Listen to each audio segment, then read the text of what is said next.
এখানে এই লোকটি রিমোট কন্ট্রোল গাড়িটির উপরে একটি ছুরিকে লাগিয়ে দেয়।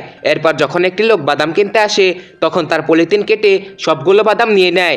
এরপর লোকটি দোকানদারকে বলে, ভাই কত টাকা হলো? দোকানদার বলে, ভাই 5,000 টাকা। লোকটি বলে, ঠিক আছে এখনই দিচ্ছি।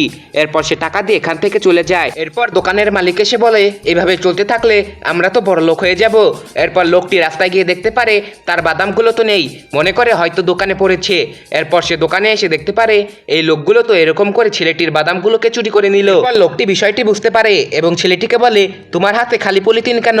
ছেলেটি বলে, আসলেই তো, আমার বাদামগুলো কোথায় গেল? তখন লোকটি বলে, ওই দোকানদার চুরি করে নিয়েছে, ওকে আমরা একটা উচিত শিক্ষা দেব। এই নাও 20,000 টাকা, গিয়ে ওর দোকান থেকে বাদাম কিনে নিয়ে আসো। এরপর ছেলেটি গিয়ে দোকানদারের কাছ থেকে 20,000 টাকার বাদাম কিনে নিয়ে আসে।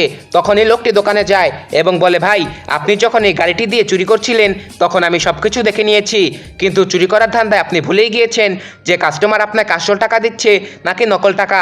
এরপর লোকগুলো দেখতে পারে এগুলো তো সব নকল টাকা।